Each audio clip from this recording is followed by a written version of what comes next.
2 പതിറ്റാണ്ടിന് ശേഷം കലാനിലയത്തിന്റെ രക്തരക്ഷസ് വീണ്ടും അരങ്ങിലെത്തി. കോഴിക്കോട് കോൺവെന്റ് റോഡിലെ വേദിയിലാണ് ഒരു മാസക്കാലം നാടകം പ്രദർശിപ്പിക്കുക. സാങ്കേതികവിദ്യയുടെ സഹായത്തോടെ മാറ്റങ്ങളുമായാണ് നാടകം വീണ്ടും അരങ്ങേറുന്നത്. ഏരീസ് കലാനിലയത്തിന്റെ രക്തരക്ഷസ് ചാപ്റ്റർ 1 ആസ്വദിക്കാനെത്തിയ നിങ്ങൾക്കേവർക്കും ഹാർദമായ സ്വാഗതം. ആസ്വാദകരിൽ അമ്പരപ്പും അത്ഭുതവും സൃഷ്ടിച്ച് അരങ്ങുകൾ കീഴടക്കിയ നാടകമാണ് രക്തരക്ഷസ്. 20 വർഷത്തെ ഇടവേളയ്ക്ക് ശേഷമാണ് കലാനിലയം അവതരിപ്പിക്കുന്ന ഈ നാടകം കോഴിക്കോടെത്തുന്നത്. 1978 കലാനിലയം കൃഷ്ണൻ നായരാണ് രക്തരക്ഷസ് സംവിധാനം ചെയ്ത് അരങ്ങിലെത്തിച്ചത്. വേദിയിൽ കാറു മുതൽ വിമാനം വരെ എത്തി ദൃശ്യവിസ്മയം തീർക്കുന്ന നാടകാനുഭവമാണ് രക്തരക്ഷസ്.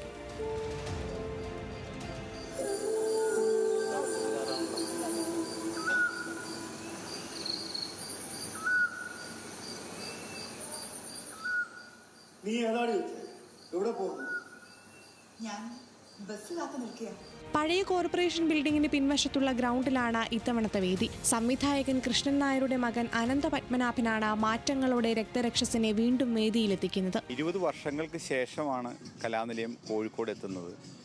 അപ്പോൾ അന്ന് സ്വപ്നനഗരിയിലായിരുന്നു കലാനിലയം ഈ നാടകം അവതരിപ്പിച്ചത്. 9 മാസത്തോളം നാടകം അവതരിപ്പിച്ചിട്ടുണ്ടായിരുന്നു. അത് കലാനിലയത്തിൻ്റെ നാടകങ്ങളിൽ ഏറ്റവും പ്രസിദ്ധമായ രക്തരക്ഷസ് നാടകമായിട്ടാണ് ഇപ്പോൾ വീണ്ടും വന്നിരിക്കുന്നത്. അന്ന് കണ്ടതിൽ നിന്നും വളരെയധികം പുതുമകൾ ഉൾപ്പെടുത്തിയിട്ടാണ് രക്തരക്ഷസ് ഇവിടെ ഇപ്പോൾ അവതരിപ്പിക്കുന്നത്. കാരണം കാലഘട്ടങ്ങൾക്കുള്ള അനുസരിച്ചുള്ള മാറ്റങ്ങൾ ഈ നാടകത്തിൽ വരുത്തിയിട്ടില്ലെങ്കിൽ പുതിയ തലമുറയെ നമുക്ക് ആകർഷിക്കാൻ ഒട്ടും പറ്റില്ല. പുതിയ സാങ്കേതിക വിദ്യകളുടെ സഹായത്തോടെ ആർട്ട് വർക്കിൽ പുതുമകളോടെയാണ് രക്തരക്ഷസ് പ്രേക്ഷകരിലേക്ക് എത്തിയത്. നാടകത്തിലെ പല രംഗങ്ങളും സിനിമകളോട് കിടപിടിക്കുന്നതാണ്.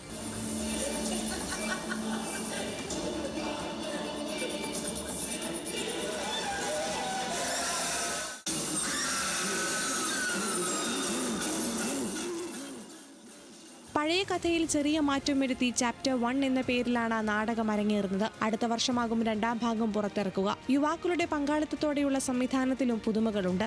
പുതിയ തലമുറയുടെ കൊച്ചുകുട്ടികളുടെ കയ്യിൽ പോലും മൊബൈലിൽ ലോകത്തുള്ള എല്ലാ വിസ്മയിലും കാണുന്ന ഈ കാലത്ത് 53 വർഷം പഴക്കമുള്ള നാടകം വീണ്ടും ആൾക്കാരെ ആകർഷിക്കുന്നുണ്ടെങ്കിൽ അതിൻ്റെ മാറ്റങ്ങൾ തന്നെയാണ് പ്രധാന കാരണം. ഒരു മാസത്തോളം നീണ്ടു നിൽക്കുന്ന പ്രദർശനത്തിന്റെ ടിക്കറ്റുകൾ ഏരീസ് കലാനിലയത്തിന്റെ വെബ്സൈറ്റിൽ ലഭിക്കും. ന്യൂസ് മലയാളം, കോഴിക്കോട്.